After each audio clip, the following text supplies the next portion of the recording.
Different, difficult, hard, easy, good, bad. Well, as long as you do your best, that's all that matters. You all are here in our game room. So are you having fun in the office? Yeah. You have a good dinner? Yeah. Extreme amount of fun? Yeah. Wow, an extreme amount. We're very happy. You're very happy with one big smile. Okay. 625. Okay, 25. Thank you. Okay. So, welcome to Google. We hope you all are having fun. We hope that you're enjoying your time here. You are sitting in our game room. This is where we come to just like take a brain break. We can watch TV, we can play video games, we can color, do all types of stuff. No, it's fine. Yeah, so this is our game room. And I wanted to have this space. There's no competition here. There's no we're not going to be quizzed or anything.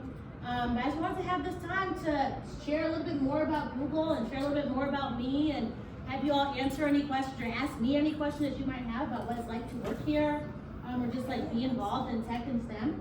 Like I mentioned, my name is Esther. I lead our education initiatives here in the DC area. I've been working at Google for about 5 years. And a fun fact is that I've been to 10 offices, yes, but I also used to work at DC Public Schools. And I miss working at DCPS, so it's the best. Yeah? Yeah.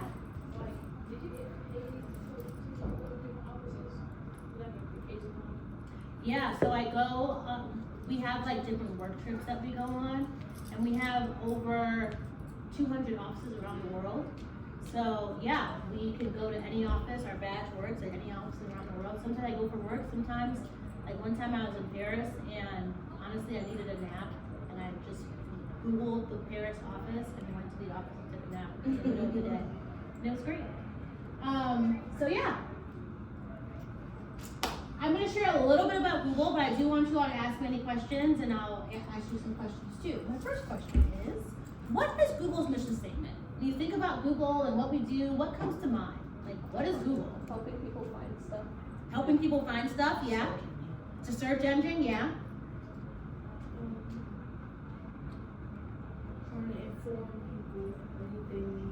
Trying to inform people of what they need. Anyone else? What does Google do? Help people. Just help people, right? Yeah, you all are all right. We help people organize their information, all the information in the world, and make it universally accessible and useful. So we want to make sure that you have all the knowledge and information and learning so that you can do and live your best life, right? We want to make sure that information is accessible and it's easy to find and it's accurate, right? Anyone know who those two guys are sitting there? Yeah. The founders of Google. Anyone know their names? This is extra, right? What are their names? One of them is Larry Page. Yes, one of them is Larry Page. Larry Page is the one sitting lower. He's wearing that checkered shirt. And the guy in the blue shirt, his name is Sergey Brin. And these two guys were in graduate school in California, and they founded and created Google. They were it's so hard to find the information that we need to make this easier, and they coded a program that was pretty much the basis of Google search. And a fun fact about Sergey, the guy sitting up in the blue shirt, is that he grew up about 20 minutes from here. He's from PG County, Maryland, and he actually went to the University of Maryland College Park for college, and that's where he really fell in love with STEM and he fell in love with learning. So when you think about the next big idea and where that came from, honestly, Sergey's from the DMV. He went to college in the DMV, and yeah, he still visits to this day. Are you good? I'm so sorry. That's totally fine. Can you just ask if we are looking for two students who would be willing to speak about their experience tonight for a DCPS blog. Yeah. So I don't know if there's anyone who's really. I'm so sorry, Esther. Great. Yes, we have two willing. Okay. Does that work? Amazing. And we're gonna just pop out in the hallway. We'll just be right in the hallway with them, if that's okay. Okay. Yay! Clap for us! Great. All right. Thank you. You're welcome. My next big question. Can anyone name 3 Google products? Yeah? Phone? The Google Pixel. Yeah, how about you? Name one. YouTube, okay. Google Maps. Google Maps. Anyone else? Products, yeah, go ahead. Chromebook, yes. Google itself, yes. The search engine. Every one of you is right. You're all hired. We have over 30 products. We have driverless cars. We have all types of stuff. We have Waymo, yes, really great. We have all types of stuff, but we have actually 9 products that reach 1 billion users. So Gmail is one of those. Gmail, Drive. Anyone know what this one? Photos, yeah. YouTube, we own YouTube. Someone said like Google itself, yes.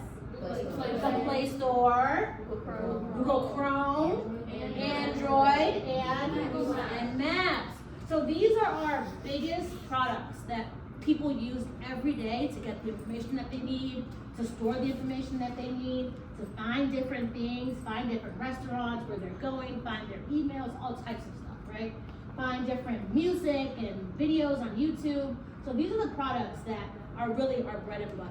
You said the Gemini. Yeah, Gemini is a Google product. So Gemini is sort of integrated into all of these. That's our new AI tool that is helping people really accelerate how to get information. And that's sort of integrated into all of this. So for example, if you search nowadays on Google, like Google search, you'll see a little blurb, like a little AI generated summary of whatever you're searching for. And that saves you time from like looking at links and having to click through everything.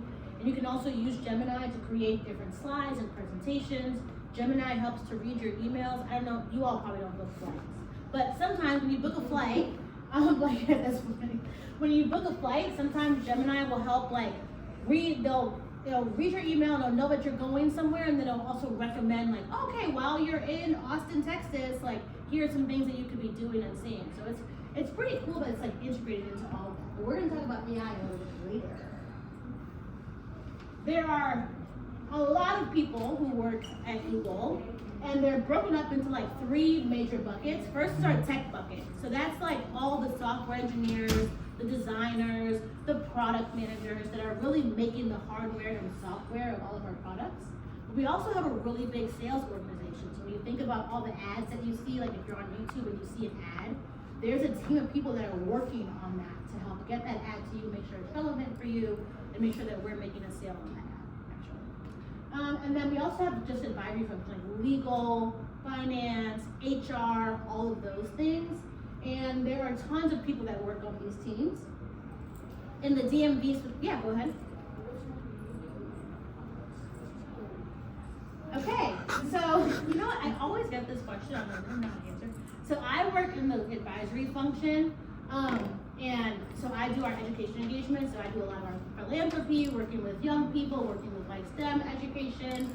And I've been working at Google for 5 years. I don't think I'm gonna share my salary, but it is a lot. I can live comfortably. And the cool thing about Google though is that we're a publicly traded company, so we get a salary, which is like our paycheck, but we also get investment in some of Google's stock. So we're working for a company and they're giving us, as part of our salary, equity, which means that we own a little bit of Google because we're working here. And the more that Google does better, the better that stock and equity does. So we own a little bit of that. And every year that you're here, that equity grows more and more.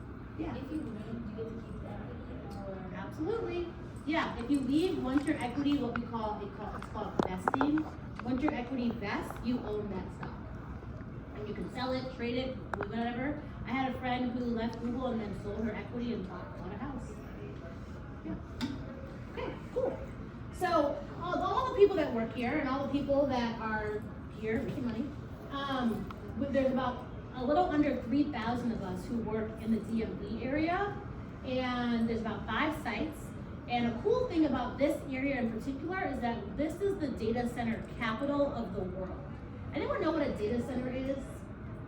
Just think about it. A center for data. Absolutely.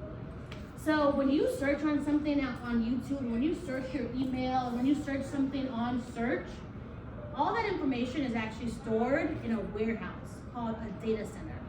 and it's stored on a server, and that server is housed in a huge center. And when you search for something online, it actually pings that server, and then in milliseconds, it gets you that information to your laptop, to your phone, to your Chromebook, to your whatever, right? And most of the data centers in the world are actually about an hour away from here in a place called Loudoun County, Virginia. And anyone ever heard of Loudoun County, Virginia? You've heard of Loudoun County? Yeah, Loudoun County. If you ever drive through Loudoun County, Virginia, you will likely see miles and miles, like football fields long, of data centers. And that's where a lot of information is actually housed for like the entire world. 70% of the world's data centers are in Virginia. And that's not just Google, that's Amazon, Meta, that's Microsoft. Like all these companies have data centers right in our backyard. So when you think about like tech companies and tech hubs, people often think about California and Austin, Texas, and all these other cool places. But like DC is really a tech hub in its own right, which is kind of cool to me. Yeah, go ahead. Silicon Valley. Yeah, Silicon Valley. A lot of people think that Silicon Valley is like in San Francisco, where a lot of tech companies are formed, a lot of tech happens. I used to live in Silicon Valley actually, but I think it's really cool that there's a little like mini Silicon Valley right in the DMV because of all the data centers that are here, all the tech jobs and cybersecurity roles that are happening right here. Yeah, go ahead. What would happen if, like, would you get an award if you search something that no one else has searched before for the first time? Maybe like confetti would pop out. I have no idea. There's always little Easter eggs in search, but I don't know. That's a really interesting question. I've never thought about it. Maybe. But I do know we have a team called Trends. So if you go home tonight and search on Google, yeah, I'll start ready for next. Yeah. I have another question. Yeah, we're ready to transition. So let's all start packing our stuff up. Thank you all for being so amazing. Yes, awesome. Thank you. Yeah, go ahead. Thank you. What's the end of that dinosaur name that comes up when there's no one? We will never know. And it's funny